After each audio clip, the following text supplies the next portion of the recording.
This is Lions on Tap, a weekly look inside the Lions Den, presented by Coors Light, the chilled choice and official beer of the BC Lions. Highlights, interviews, and a look ahead to this week's game. Now, here are your hosts, Matt Baker, Nick Kowalski, and the voice of your BC Lions, Bob the Moj Marjanovic. Welcome to BC Lions on Tap on 980 CKNW. It's the Moj, as the man said, along with Matt Baker, Nick Kowalski from the Lions organization. Coming to you tonight from Legends Pub in Richmond, Blundell and Garden City. And man, oh man, what a treat it is. This is one of my favorite stops on the circuit. We get to see our good friend Glenn Jensen, of course, one of the Jensen brothers bakes before your time. Yep. But Roddy, Greg, Glenn all played in the Western Lacrosse Association. They're kind of like the Sutters, right? Like the three brothers. Yep. There's like 6 or 7 of them. Yeah. Apparently. Allegedly. Anyway, Glenn was here tonight. Had a nice chat with Glenn, and always a treat to come back to Legends. And big shout-out to the entire staff here, including Sherry, the bartender. Does a great job. Sherry, thank you. She's not even the best, listening. yes. So, yeah, back here at Legends. And Glenn gave you a program, some good memorabilia. No, I gave Glenn Or you gave him a program, sorry, an old Richmond Outlaws. Yeah, I got a couple from one of our listeners, fans, who was out at the facility the other day. And rather than for it just to sit in my place, he's going to put it in one of the display cases here. So, 1988 Richmond Outlaws program. His brother, Greg, played on that team with me. And the Outlaws became the Adnaks? No, Is that the Burnaby Lakers. That's it, yes. Yeah. Very big tradition here in Richmond. Yeah. You go back to the days of the Richmond Raiders, who always contended for the Canadian junior football title in the 80s. And then you look at the high school programs they had out here. Back in the day, Steveston, Richmond, one of the great rivalries. Rob Busius, Steveston versus the Tate brothers in Richmond. It's some great memories back here in Richmond. But here we are tonight at Legends Pub. Got a lot to talk about. BC Lions get back into action this Friday at BC Place Stadium, taking on the Hamilton Tiger Cats. We'll preview that game with our guest tonight, Lions halfback Manny Rugamba, one of my favorites on the team, and it'll be great to have Manny on. The thing is about Manny that I love, guys, and we'll talk about this a little later, I love the way he plays with passion all the time, right? Like he's always one of those guys that just gives it everything that he has, and it's an amazing story that we'll get into as well, but we'll have Manny coming up on the next segment. But Lions come off a bye. First off, got to ask Kowalski, I saw a few things on Instagram. You're doing the lovey-dovey thing during bye week, huh? Out to Oregon. Got out there for the first time ever to the coast, stayed in Seaside. Why are you blushing right now when you're talking about all this? I'm not blushing. I had an incredible time out there. He was a long way from Manitoba. Let's just say that. Yeah, I've never really seen beaches with massive rocks sticking out of them everywhere you look. So that was a really cool trip for me. Do you know what I would highly recommend. Yes. I've never gone down the Oregon. You got to go. I've driven by it, but I've never gone down there like to stay overnight and this and that. You got to do it. Have, yeah. And they said it's just amazing. It was, and I was only on kind of like the northern side of it, and I know it extends all the way down, but it was a much-needed refresher. Yeah, a lot better than Manitoba, right? Exactly. Well, earlier here, I'm just kind of taking this in as the Winnipegger. This is one of those spots where I have no idea where I am. I do love the food here, too, though, but I need the GPS when I come here. I'll get into the pierogies later. Big shout-out to Uncle Bill from, Hunky Bill's, Hunky Bill. Meanwhile, what'd you do during bye week, Bakes? Just kind of sat around and some chores around the house. Adult life, dad life, there's always stuff to do around the home, but it was a nice little recharge. Watched a little football and worked a couple of days. We had our Orange Shirt Day press conference announcement last Thursday, so I was in for a couple hours, but it was nice to just kind of to get away from it for a few days. I went up to the interior, mixed a little business with pleasure.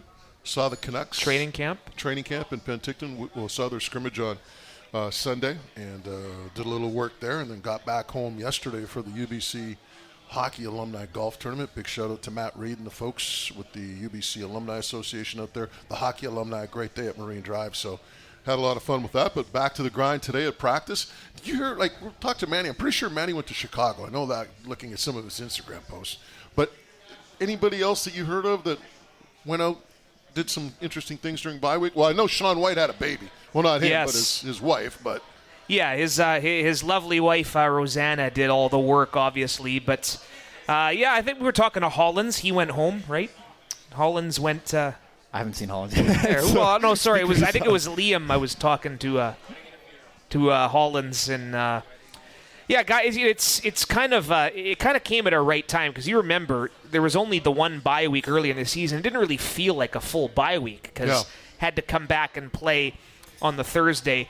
But watching the guys' social media, it's good to see guys get away from football. A couple guys go on vacation, some guys go home see their families, and that's the good time to do it before this final stretch drive. Well, yeah, and it's such a grind this season. People forget that a lot of these guys that come from college programs. When you're done after 11, 12 weeks, you're done late October, early November, and this season you play 18 games. You play maybe 10 or 11 during the college season, maybe 12, right? So. And very quickly, speaking of, I just remember one. You see the Instagram with Andrew Pearson doing the Garibaldi Lake hike, and he jumped into the cold water. Missed that one. That looked kind of cool. Oh. I saw him and Dave Mackey doing karaoke out in Whistler too, so they had a good time. Did not see that one, but that does not surprise me. All the Sasky boys went home too, I saw. So. Well, based on some of the singing that we've seen with Mackey, I could see him being like, because he likes to sing-alongs a lot of times. So anyway, Mackey and Pearson and all those guys. But like you said, the guys just need to get away, recharge their batteries. And the stretch drive starts this weekend with the Hamilton Tiger Cats. I got to tell you, fellas, I love the guys in Hamilton, Bubba O'Neill and that whole crew out there, and all the guys they have, RJ Broadhead. But man, oh man, Steve Milton. Yeah, Cadeau, if you're listening, you guys got to put a little damper on this. They're planning Grey Cup parades in Hamilton. We're the best team in the CFL the last 3 weeks. Well, you know what? There's an old expression: you are what your record says you are. And here's the other thing, too. As much enthusiasm they have about the Tiger Cats right now, hey, and give them props. They played well. Well, I'll tell you this. You always have to look at the body of work rather than just kind of focus on the outcome. Because if Mark Leggio misses that field goal and they lose that game against Toronto, you know what everyone is saying right now? Oh, they found another way to lose. Oh, man, they just, this team can't find a way to win. Oh, they should have done this. They should have done that. But Leggio makes that kick, and now all of a sudden that body of work is the greatest thing since sliced bread. Literally, yeah, their season's over if that game's over. Yeah. You drop to 4-10. Now they're 5-9. But like you said, Moj, that July 7th beatdown back in Hamilton with the Lions feels like ages ago. Oh, it was ages ago. It was ages ago, but that still counted for 2 points, and that's why the Lions are ahead in the standings right now, and the Tiger Cats are clawing their way back in. No pun intended. And I was going to say, I was watching that Ticat Toronto game in kind of disbelief because Ryan Dinwiddie, they elect to throw it deep on 2 straight occasions. You run the ball, move the clock a bit more, you can run it down. They kind of let Hamilton off the hook by kind of going for the big shot there. And that's what gave them the time, Bo Levi Mitchell and company, to march it into field goal range. And that's kind of that's a neat story for me, seeing Bo Levi Mitchell bounce back after injuries and battling for playing time. But you're right. They have to hope, right? I mean, we've seen Lions teams here that have been bad, won a couple, and you kind of start to believe. But, this Rick Campbell said it best today. Everyone's still in it mathematically. Yeah. The Ticats have a tough hill to climb, although there's still a possibility they could cross over. It's just one of the possibilities. But this is a game that the Lions have to bounce back and get back to playing the way they're capable of playing, that's for sure. The one thing that I've learned this year with the Canadian Football League is that every team has had their hot streak, every team's had their cold streak, and then they're probably going to find that range where they should be at. But, I mean, you look at the Lions. I mean, a 5-game win streak, 5-game losing streak. Am I right with that, right? 5-5? It wasn't 6, it was 5. So 5-5. I mean, you look at Winnipeg, the way they started it and the streak they're on now. You talk about streaks. Look at Edmonton. But here's the thing. Again, I talk about looking at the body of work. Even when the Elks were winless, I mean, there are a bunch of games, 3 walk-off field goals in a row. A bunch of games. Like I think of those 7 losses, I think maybe 5 or 6 were 1-score losses. I mean, a play here, a play there, and those guys actually wind up.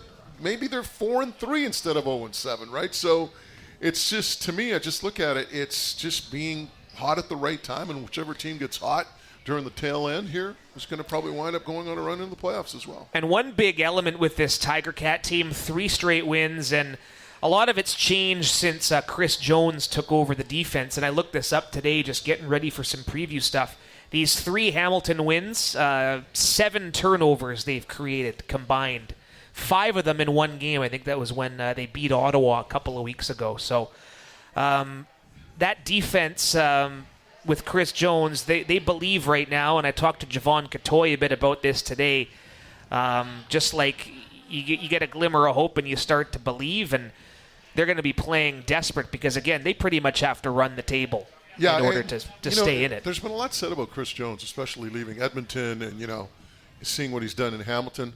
I think sometimes, guys, it just boils down to hearing the same message but from a different voice. Right. In Edmonton, maybe it was just Jarius Jackson, maybe just being a different voice, getting that message across. And maybe in Hamilton for their defense, it's Chris Jones instead of Mark Washington delivering the message, because I really don't think you can change that much in terms of your X's and O's, your defensive package during the course of the year when you get airdropped into a situation. No, for sure. And then playing the Argos definitely helps some of our motivation too, right? Our Toronto did gash them to the ground last week, and I know that's an area where William Stanback was kind of riding hot coming up these couple of weeks. So that's an area that still Hamilton's showing a bit of exploitation to. But they've got Stavros Katsantonis back too recently, and that's one of the best safeties in the league. Ella, you know where he's from?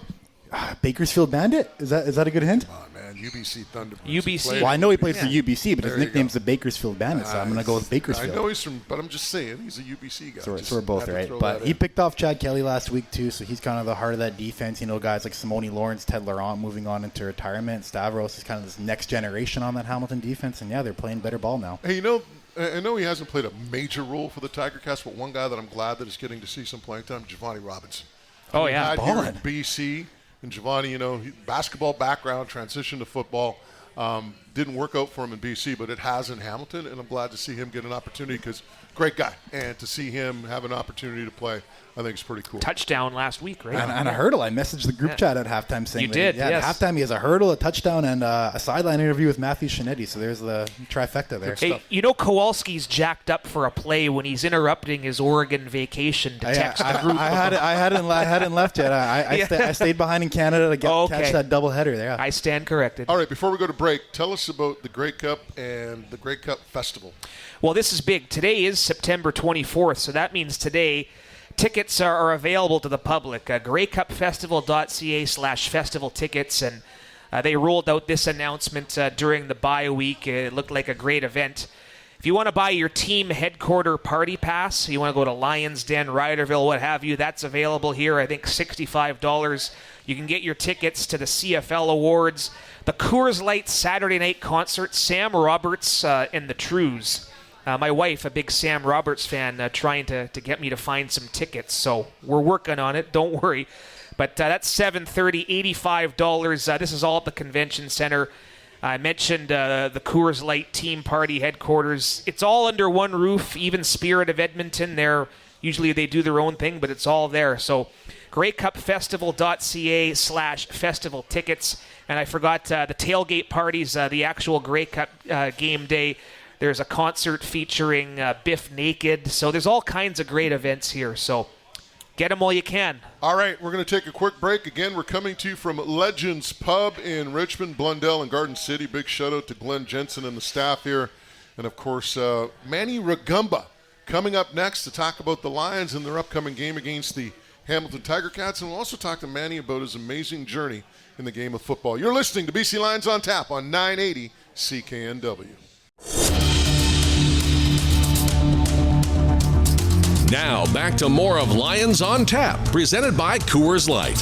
Once again, here are Matt Baker, Nick Kowalski, and Bob the Moj Marjanovic.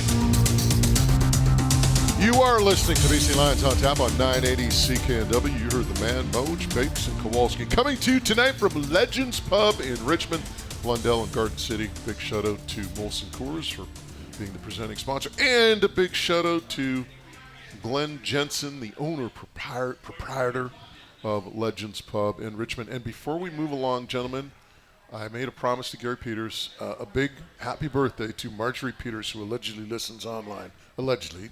He says she listens. Well, she is listening. Marjorie, happy birthday. Happy birthday. Happy birthday. Yeah. Miss Peters. Raising kind of a legend in his own mind, Gary Peters. Yeah, he's earned it. One of one. Yeah. GP, you know I love you. All right, moving along. Lions and the Tiger Cats this Friday night at BC Place Stadium. We'll get into that game in a second with our next guest, Lions halfback Manny Rugamba. Manny, welcome. Welcome. Thank you for having me. How you all doing? Just to let you know, Awesome. This is a PG-rated show, right? So I like that post game a few weeks back. Oh, man, I was frustrated. Oh, yeah. I was frustrated. I didn't hear this story. We had Manny on. It was in Edmonton, right? I started off with a statement rather than a question, and he was like, "Well, what's your question?" And I was like, "Well," then I said, "Okay, why didn't you guys make the plays when you had to make the plays?" And then he kind of dropped an F-bomb, and then he realized that he did. He kind of backpedaled a little bit, but it was all good. We had a nice laugh about it on the plane. Was that before or after you did the interview where you ended it with us and you said, "Hi, Mom," and with a smile and walked off? Because that was a big stark contrast there. That was the interview after. That was the interview. Yeah, after so we that. did the backdrop with him at Commonwealth. Then he went on the radio. And then after he came up, he says, "Oh, tell Moj and them I say sorry." I'm like, "Well, what'd you do?" He's like, "Oh, I might have swore." So it's okay. Hey, it's all good. Hey, what did you do during the bye week? We were talking about that. I saw on Instagram you were in Chicago playing hoops. Yeah, man, I went back to the crib. I went to go spend some time with my family. Last time I was there was actually back in like March of 2023. So being able to hang out with my family is definitely a good reset. I got to see my grandmother, who really only comes to America every like 5 to 6 years, and she stays for like maybe 4 or 5 months. So I caught her before then. Got on the grill, as you can see. On Instagram. I was playing hoops with my brother, but I was all-time ref though, because they know that I have obligations, of course. So I was all-time ref, but it was a great time. Time went by fast, but I definitely enjoyed it. It's interesting. We're talking about players resetting, and I know we had a chat about this recently. You're one of those guys that's almost like a perfectionist, and you look at your game, and if there's 1 or 2 mistakes, you're going to be kind of like saying, "I got to improve that." Like, you always strive for perfection. I mean, that's got to take a bit of a mental toll as well when you have game after game after game. How much did you need a bit of a reset and a recharge? Whatever we had those 4 or 5 days, I think it was perfect. I've been told from my coach in high school, he would always just say, you got 24 hours to enjoy this or 24 hours to reflect on it, but try to let it go. But as you say, some things, you can replay in the back of your head over and over, certain plays, certain alignments you feel like you could have helped out, whether it's making your play or if you can get in on another play. And just the reset that we had those 4 or 5 days was huge to the thought process of, like you said, of being a perfectionist and trying to make sure that you make every single play that you can out there. Was just sort of going through the roster today and trends of the season. There's been a lot of guys on the 6-game injured. Everyone's banged up this time of year, but you yourself, I think, missed 4 weeks total after the SAS game. That process of rehabbing and coming back, what was that like day to day? Fortunately for myself, I got hurt right before a bye week. Yeah. So that kind of, took a little bit of the pressure off of trying to get back or trying to rush things. But just those 4 weeks off, and you're talking about, taking care of your body and taking care of your mental. It was a big win that we had, so I was fortunate for that. But it was like a daily grind. You can see the little things in your improvement. What I had going on was an issue with my knee, issue with my MCL. So just being able to see the progress on a day-to-day basis, even if it took 2 weeks, 3 weeks, I just wanted to make sure that when I got back, there was no hesitation with my steps or whatever. And I feel like I did that the right way. I took the professional approach to it. I know myself, even coaches could say that, sometimes I might want to come back a little earlier than I should. And just having a good staff around me that care, as well as the coaches, looking over our health and on the long run, longevity of the season, it all played a part in those 4 weeks and just being able to get back and hit the ground running like I have. Another fascinating element to this defense.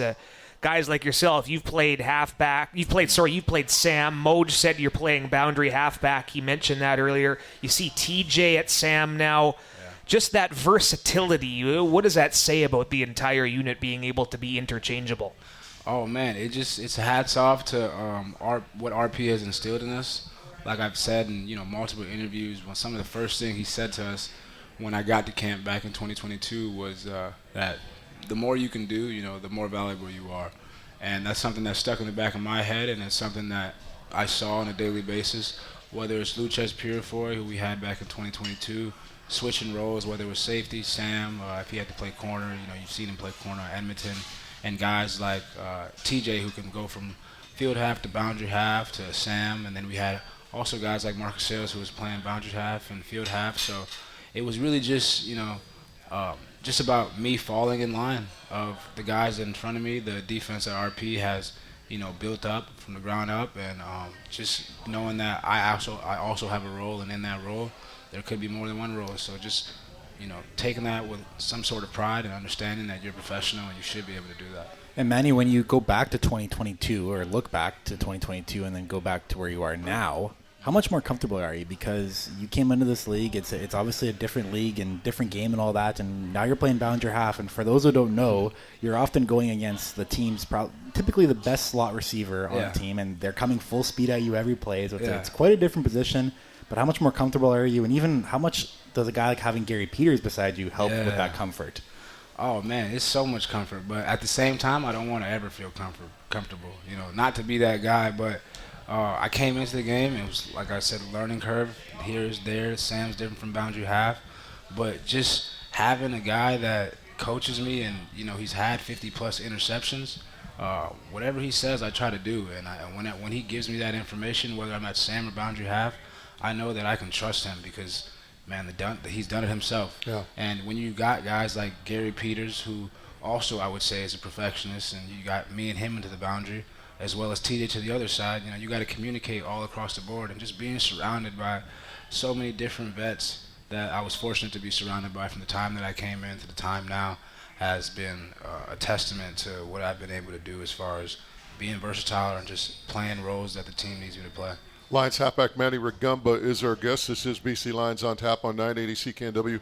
That versatility, Manny, how much does that help you in terms of your game in the sense that you understand overall concepts rather than just positions? Because when you're a rookie, you're worried about, hey, I just got to learn what I'm doing, right? Yeah. And then you get a couple of years under your belt. Now you understand, okay, I'm doing this because the corner's doing that, and the linebacker's doing that. You've played a lot of these different positions. Yeah. And for you, I imagine you understand the concepts a lot more now. Yeah, I understand the concepts a lot more now, and the thing that excites me even more is I have so much more room for improvement as far as understanding concepts. Like, you'll never have a perfect game, and the closer you get to a perfect game, the more you want to just be more perfect. And like I said, I have so much more room for improvement of seeing things happening fast. You've got a guy like GP to my right who's in year 7, 8, who knows pretty much all the route trees that he's seeing. So if I'm in the boundary and I take one wrong step, GP's in my ear, before the play's even over. I know GP's going to be in my ear before RP is. So like I said, seeing a bunch of different things that I haven't saw when I was initially at Sam, because you get a different perspective being that close to the box versus being at the boundary half and being able to see a little bit more across the formation. But just, again, it's a testament to the guys in the locker room, the guys in my DB room, and as well as RP, who I've trusted to listen to, and it's been paying off. I imagine for a guy like TJ, it's a lot easier because he's been around and obviously understands concepts. So for a younger guy, and I'm talking about making transition to a different position, but for a younger guy like Adrian Green, I don't want to say it's a struggle, but it's a challenge because he doesn't have that experience to draw from. And I was talking to Ryan Phillips about that today because he's seeing some work now. Linebacker, he's playing at safety. He's been around everywhere almost. He's played half, he's played corner, and I think, he eventually, when he gets all of it, he's going to be a hell of a player, right? Absolutely. And a guy like Patrice Rene is kind of in the same boat. He's shown tremendous athleticism on specials, but he's played safety, he's played half, he's played linebacker. And it reminds me of Bo Lacumbo when he first came into the league. Bo was the same way. They couldn't find a position for him, and then he finally settled in on a position, and he was so much better because he played those other positions, and he understood the concepts, and he understood entirely what was going on with the defense. Absolutely. And one thing RP says is that we're all learning, and we all have a different rate at what we learn, and we all have a different journey. And like you said, Bo found his place, and he's now in year 10, and I'm sure that Adrian and I'm sure Treese have made exceptional leaps and bounds in their careers, and they're going to continue to. But it's just, I can't even stress enough how important it is to have the coaching staff that you have as far as RP and as well as the vets around you that allow you to feel comfortable when you are moving from all these different positions. You know what I mean? So to answer your question, again, I'm just going to lean on my vets and lean on my coach. Hamilton this week, what are you expecting? Man, they're on a 3-game win streak. Bo Levi's throwing the ball like Bo Levi throws the ball. They've got threats at the receiver position. They've got 2 running backs that play very well as far as Butler and Greg Bell. And they've got a defense that's on fire. So like anybody else in the league, like you said earlier on the show, that the standings are up for grabs, and on any given day, if you don't play your best ball, then you will lose the game. So I feel that we cannot take them lightly by any given fact, by everything that I just said, as well as just focusing on ourselves, though. As I've said all those things, every team has that. Every team has a quarterback. Every team has threats. Everybody has somebody that can run the ball. But it's like you said, everybody has a chance in this league. So the thing that we need to focus on is just taking care of what we can control, playing our type of defense, playing our type of offense as far as special teams as well, and just playing BC Lions football. I know he got back in last week. Not sure he's going to be in this week, but do you text JB much on a week like this? And how does that work? Not in a week like this. I don't text JB in a week like this, no. But I'm definitely going to see him. And when I see him, I'm definitely going to say what's up. But in between the lines, JB knows that we both play hard. We've actually have worked out at the same place back at home in the off season. I've spent the last couple off seasons out here, but I know growing up in high school and college, Acceleration Sports Performance is where we all work out, as well as Jameer Thurman, who is currently playing for SAS right now. So we all like to compete, and we all, love each other. So, but at the end of the day, it's the postseason. Ain't no friends. All right, we'll take a quick break. On the other side, we'll talk to Lions halfback Manny Rugamba about his amazing journey in the game of football. You're definitely not going to want to miss this. Take a quick break. On the other side, more coming up from Legends Pub in Richmond. You're listening to BC Lions on Tap on 980 CKNW. Now, back to more of Lions on Tap, presented by Coors Light. Once again, here are Matt Baker, Nick Kowalski, and Bob the Moj Marjanovic. This is BC Lions on Tap on 980 CKNW, coming to you tonight from Legends Pub in Richmond, Blundell, and Garden City, one of our favorite stops on our tour. And a big shout-out to Glenn Jensen and his staff. Sherry doing a tremendous job here, the whole crew, and always making us feel welcome. Well taken care of. I love coming out to Legends Pub. We are talking some Lions football with Manny Rugamba, starting halfback for the Leos. He is here at Legends tonight. Of course, he's a Richmond resident, so we need a little short trek for him. But Manny, when we talk about your journey, and we like to talk about journeys with all of our guests, man, yours is quite the amazing story. Born in a refugee camp in Zambia after being displaced due to the Rwandan conflict, and your family moves to Chicago, I believe, if I'm not mistaken, and you wind up, getting a scholarship to play football, 3-star recruit out of high school. But man, do you ever have to kind of say, man, I've come a long way. Like my journey's it's been pretty amazing. Or are you still too much focused on what's going on right now? Oh man, every time I get frustrated with myself on the field, I think about that. Because it's like, it makes football not so hard. It's like, I've already done the hardest thing that I'm going to do in my life, which is survive. So everything after that is profit. I feel like every day out of that refugee camp has been profit. Because I have family members that haven't made it out of that situation. I got family members that have passed. I got family members that aren't as fortunate enough as the positions that I've been in. So every day is a profit. So football it's never very hard for me. I feel like that's why I play so passionate. It's because I know that I am fortunate to be where I'm at, and every day I'm gonna just try to give it my all. And I just hang my hat on that, and I am so lucky to have my amazing mother, as she has done. I can't even put into words the things she's done for us. So just having her and having that in the back of my head at all times, I just know that I can't really lose. Take us through the journey. I mean, you leave Rwanda. I mean, you're 2 years old. You obviously don't remember much. But you arrive in Chicago. What are your first memories of as a kid in Chicago and growing up in Chicagoland? My first memory is just the house was packed at all times. I grew up with 11 brothers and sisters, so I was the youngest one of that group. So I always... I'm praying for you. You don't have 10 sisters. Nah, I ain't had 10 sisters. I grew up with 2 sisters and the rest was brothers. Oh, wow. So I never really looked for, as you can think, growing up in the Chicagoland area, there's a lot of distractions here left and right.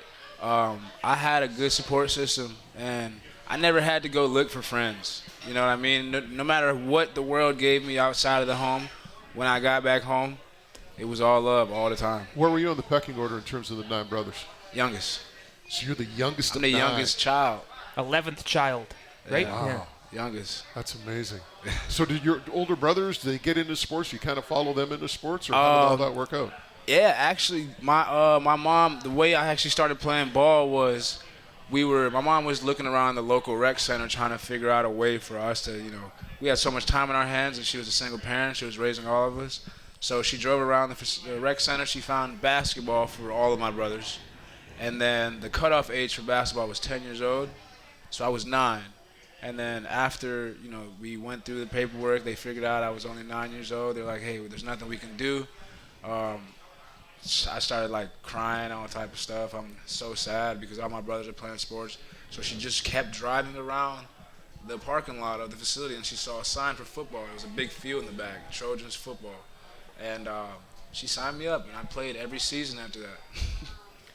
That's a great story. And so you end up at Iowa. We've talked about Miami University, and then you stay in state. You land with the Cleveland Browns in training camp. The first Rwandan to sign with an NFL team. How much pride do you take in that? So much pride, man. So much pride. If you all didn't know, there's also one.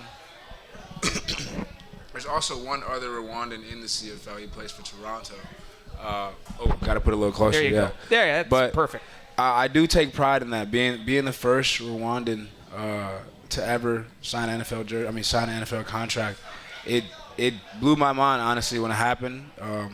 I checked my phone, and my brother told me that I had made the news. This big news company out of Africa, BBC, and I made the national news of it. And it was like family members from all over calling me. I had people reaching out to me from all over because, the Rwandan genocide, when it happened, a lot of people went to different places. So I had people hit me up from Australia, Europe, the States, Spain, Italy. So once that happened, I realized that what I was doing was, not just for fun, not just for something that I love anymore. And it definitely does. I don't forget it ever at all. And I strive to know and understand that there are people that are watching and there are people that are proud. And I just want to continue to make them proud every chance I get. Is that something you still get to this day? Whether you're in Hamilton or whether you're in Edmonton or wherever, do people come up to you and acknowledge that you were the first Rwandan and kind of look as you as a role model in that aspect? Yeah, man. Actually, when I went to Montreal, I met one of my cousins for the first time ever. And we haven't seen each other, or our families haven't seen each other since we were in Rwanda before the war.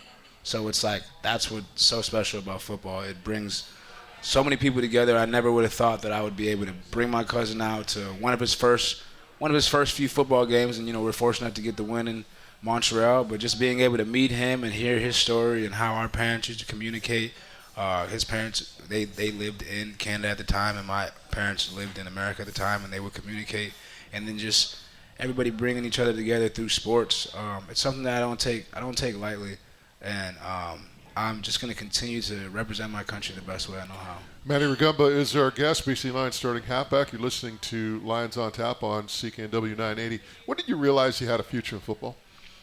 I realized I had a future in football my freshman year of high school. I had a coach, Tim Lavery. He's recently passed away, so rest in peace his soul. But he actually played receiver at the time. And, this is our freshman year camp coming up. And he was telling me, he's like, hey, if you keep playing football like this, someone's going to pay for your school. And at the time, I promise you, I thought you just went straight to the league. I didn't know that. I didn't know you played college ball and then you went to go play in the NFL. I didn't know that, you can go to school for free. You can get a scholarship. So after my freshman year is when I realized, okay, I think I have a real opportunity at this. And then I just put everything I had into it. Naperville High School, 3-star recruit. By the way, Jaden Reed, I'm doing the math, was a sophomore when you were a senior? Yeah, Jaden was a sophomore when I was a senior. but he actually went to a few high schools across the town. I think he went to Matea Valley. Okay. And I think I was at Iowa at the time. I think Iowa, or in my first or second year at Iowa, and he reached out to me talking about transferring to Naperville Central, and I'm like, man, you transferred to Naperville Central is going to be the best decision of your life. Yeah, I made the worst decision. He's been on my bench the last couple of weeks in fantasy football, but that's another story. You got to put him on there. Shout out Jay Reed. There you go. Hey, you go to Iowa and then you transfer to Miami of Ohio. Yeah. I mean, what was that like? Because you went from receiver to corner, and then you wound up leaving Iowa. I mean, Hawkeyes, that's a big program, right? And you go to a smaller school in Miami. I'm talking Miami of Ohio. It was the transition was a different transition as far as playing in the Big Ten versus playing in the MAC. But my experience at Iowa definitely had gotten me ready for my experience at Miami. Everything that I went through at Iowa got me ready for Miami. And actually, I recently just got off the phone with my old DB coach, Phil Parker, from Iowa. And, man, some of the things that he taught me when I first walked in our visit still carry over to today. Just to give you an example, he was talking about, he asked me, he's like, do you know football? And I'm like, yeah, I know football. Like, what do you mean? He's like, okay, so how many yards is it from the bottom of the numbers to the sideline? And I gave him it was like 3.4 yards, and he's like, nah, it's like 3.75 or something like that. And I'm like, okay. Then he's like, all right, how about the top of the numbers to the middle hash? And I'm like, about a number close to it. He gives me the exact number. Then he says, you don't know anything, but if you listen, I'll teach you everything. And like the things he taught me as far as reading defenses, because I only played receiver coming out of high school. I played corner when they'd cross the 50. I was still pretty good at it though. I put together like 7 picks, but I didn't know what I thought I knew at the position. And then being a younger guy at Iowa, my freshman year, I was playing alongside Desmond King. He had won the Jim Thorpe Award the year before, so every game that I played in, they're not throwing it to him; they're throwing it right at me. So I had to kind of had to get ready fast and learn as I went along. And then went on to Miami of Ohio, sat out that year with that transition because I didn't redshirt my rookie year at Iowa. And then during that redshirt year is the most football that I got a chance to watch versus not film study, but just watching it. And that was probably like one of the best things to ever happen to me. I want to talk about coming to Canada. You mentioned earlier we're talking about your first exhibition game in Calgary, which I remember you stood out. But before we get to that, you've played both positions, right? Yeah. I've told Peters and a bunch of the guys, I want to see this at training camp one day. And Peters and Hollins got into it in Kamloops this year. For Coach Campbell to break things up one day, have a little fun at the end of practice, the receivers play DB. They wouldn't stand a chance. And the DBs play receiver. They wouldn't stand a chance. They would not stand a chance. They would not stand a chance. Moj, he's on record, yeah. Moj, I ask you to go up and look up a Manny Rugamba receiver highlights. I challenge you to go watch that. Okay, what about Peters being a receiver singing as Alexander Hollins? Hollins doesn't cover. They would not be able to cover GP. No? The size of GP's hands alone would cause them problems. Okay, so we got to expand on that. You got to push for that next year in Kamloops. We could push for that. Yeah, that would be a hoot to see like the roles.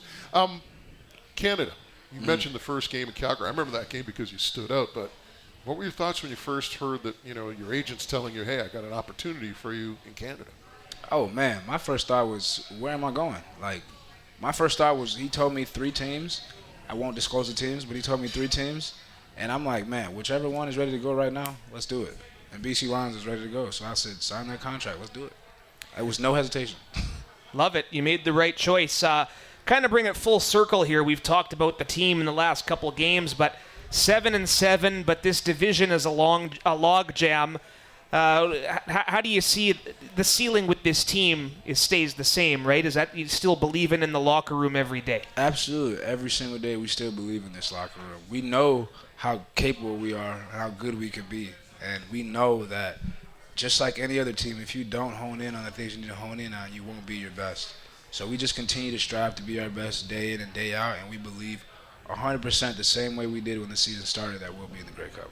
What about the other years too? Like going 12-6. You know what it takes to get there, but you don't know yet what it takes to get over that hump. Yeah. Yeah. That's what's motivating you right now? That's what's definitely motivating me right now. Those 2 times where we walked off that field in Manitoba, and, we came up short. And it's like, I know that feeling, and I know in those years we had that same feeling of now. So it's about honing in on that feeling at the same time doing the little things, the little small things that I'm just speaking on myself. What did you not, or what did you do when you reflect on the last 2 years when it was time for the last 4 weeks of the season and the playoffs are coming up? What did you do? What didn't you do? What works for you? What didn't work for you? All right, we all know that we have that feeling. We all know when you look to your left and you got guys like Matthew Betts, who's a special player. You look to your right, you got guys like GP, who's a special player, who wants this more than a lot of other things. And there's a lot of guys in the locker room that have that feeling. But at the end of the day, feelings don't get it done, so we just got to hone in on those details. Well, Manny, it's been a treat talking to you tonight. Always interesting, very interesting discussion about your journey in football. And like I said earlier, I love the way you play the game. You play with such passion, and anybody that sees you play will probably agree with that. So thanks so much for stopping by, and best of luck against the Hamilton Tiger Cats. Thank you so much. Thanks, That Manny. is Lions halfback Manny Rugamba stopping by. We're coming to you from Legends Pub at Blundell and Garden City in Richmond. Our final segment is coming up. Nick Kowalski's world-famous trivia coming up. You're listening to BC Lions on Tap on 980 CKNW.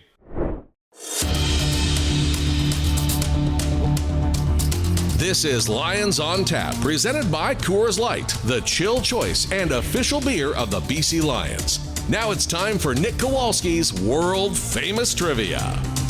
Yes, indeed. It's the Moj, Bob Marjanovic, along with Matt Baker, Nick Kowalski, coming to you from Legends Pub in Richmond, corner of Blundell and Garden City. And a big shout-out to Molson Coors for sponsoring this and setting it up. And a big shout-out to Glenn Jensen, the owner of Legends, of course, the WLA legend, the legendary Jensen family, Glenn, Rod, and Greg. Greg, an old teammate of mine in the days of the Richmond Outlaws. And it's time now for Nick Kowalski's world-famous trivia. And as usual, our guest says, hey, I want to stick around and do trivia. So Manny Rugamba is making an additional appearance on the show after we say goodbye. So what do you got for us tonight? Well, the theme this week of the BC Lions game is they're playing the Hamilton Tiger Cats. BC Lions versus Hamilton Tiger Cats. We're going all things pro sports related to cats. So there are 9 professional sports teams, and we're talking we'll name the BC Lions and the Hamilton Tiger Cats as 2. There's 7 other teams. Can we go college or just pro? Pro. So Are we going in Major order, four. or are we just a free-for-all? just name them out right now because they're going to relate to some questions. Florida that we're- Panthers. That's correct. Carolina Panthers. Jacksonville Jaguars. Jacksonville Jaguars. There you go. Nashville Predators. You saw that, eh? Detroit Lions. Detroit Tigers. Detroit Tigers. Detroit Lions. You guys are missing one. It's, Carolina Panthers. NFL. We got Jacksonville. Orange. Detroit. Oh, we got Detroit's Orange. right. Cincinnati Bengals. There you go, Manny. Nicely done. All right, Rugamba. so I'm going to buy some time here because each of these teams So these are the 9 right here. It's a little matching game here. So I'm gonna list these out because we are on radio.